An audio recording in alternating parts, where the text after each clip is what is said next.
Welcome back, guys, to another episode of Pinnacle BC. We're your hosts, Max Q, Jackson Saunders. Well, mountains are open. Exciting time of the year. So that means all of our mountains. We got Sun Peaks, Whistler, Revelstoke, every single Grouse, Cypress, Seymour. It's gonna be a great season. I'm expecting a lot of snow. I wasn't expecting Grouse to open so early, but I guess because Cypress and Seymour, they just had to get on that train, and then Whistler opened too. I'm so hyped about that. They also are getting. You see that? They got so much snow in the past week. They've got already 150 centimeter base. And That's it's just insane. the beginning of December. It's crazy how quickly they're getting. Did you hear about the avalanche blasting they did too? So I don't know if you've heard of this story yet, but on the day in Whistler where they got 70 centimeters of snow, there was a guy who had to survive on top of the Whistler backcountry for a whole day because of the huge blizzard that was going on. So No, I didn't. so pretty much, so he was hiking up. It was a normal day. It was super sunny. He was going touring. Everything was fine. You know, it was sunny. It was there was still 30 centimeters of fresh snow on the ground, so it was taking him a decent amount of time to get there. But by the time that he was almost up all the way on the mountain, a blizzard hit, a huge blizzard. It was the day where there was 70 centimeters of snow, as I said. Yeah. So what he had to do is he actually couldn't go down the hill because of the huge blizzard. He had zero visibility. So what he had to do is he had to survive at the top of Whistler for a whole night.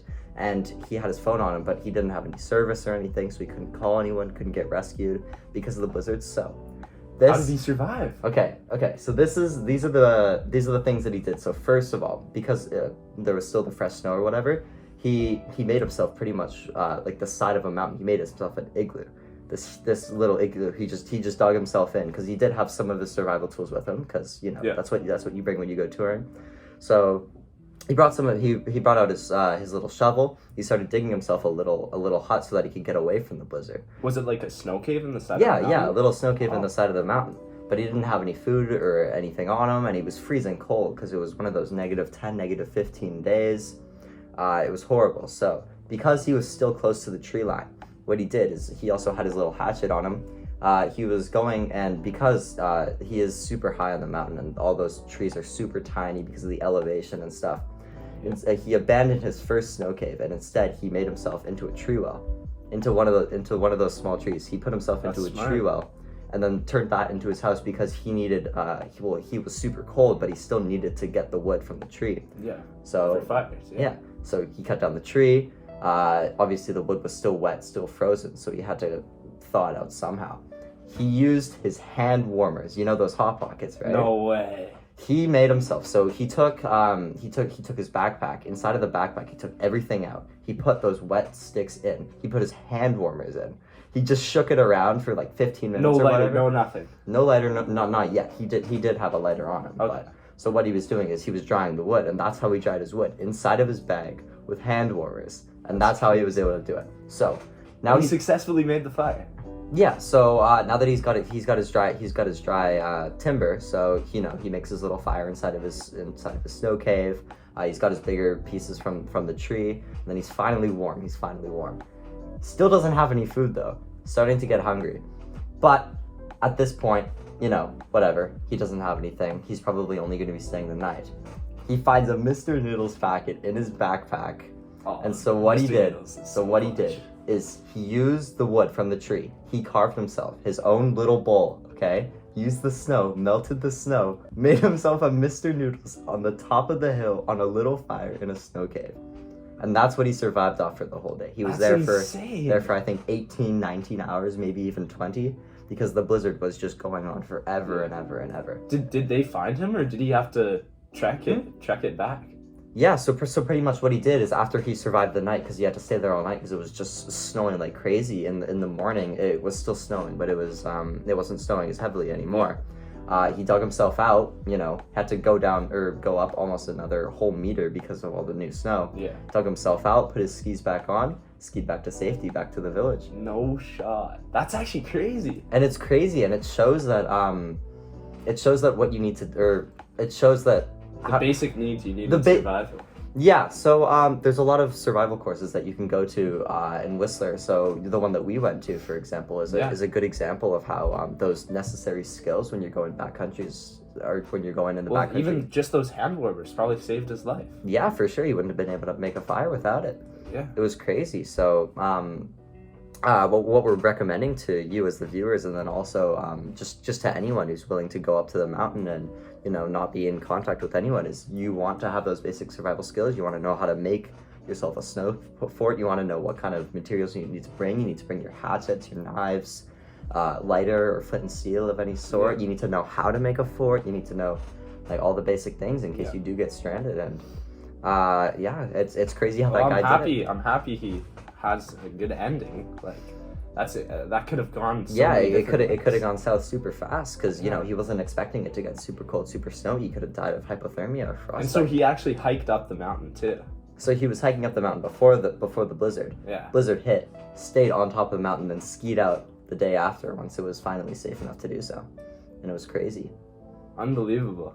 Yeah, so as I said, the survival skills are super cool, and that's what I really love about what we do, and I really love about the kind of programs that you can find at pretty much any mountain. So one of our friends, Lucas, what he did is he did one on top of Cypress, which is a really good program. You can visit them in the link down below, and then also the one that we did. It's called Whistler Escape. What was it? It was Whistler. It was Survival, I think. Whistler Escape Survival or something or whatever. Yeah. Also going to be in the link down below. Yeah. It's just there's a lot of good programs. Well, it's crazy too. Like just even the shovel probably also saved his life. Just bringing the basic necessities can actually determine life or death. Because how would he have built that shelter?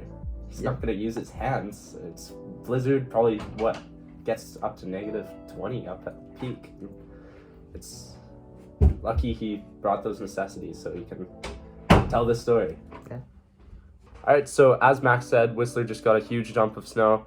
They had the blizzard, which was 70 centimeters in one night. They also have on a 150 centimeter base. So a bunch of the lifts are opening up now. Some of the lifts are the Whistler Village Gondola, lower and upper is now open. The peak to peak is actually open now too, which is very surprising for this early in the year. Emeralds is open. Unfortunately, Symphony and Big Red are still in the process of being opened. Harmony is now open too, so Sun Bowl and all those fun black diamonds that normally get a bunch of powder this time of year will all be open. Fitzsimmons Express is open, which will be great for cutting lines. It's probably the most underrated chair in my opinion, because everybody tends to go to the Whistler Village, yet they always want to get to the top of the mountain fast. They never try to get to just Garbanzo and ski to Emerald right away. So quick hack, if you guys want to skip some lines at Whistler, definitely take the Fitzsimmons chair. That one's almost empty. Peak, unfortunately, is still closed. I expect it to open probably within the next weekend because they just got so much snow that I'd be shocked if they didn't.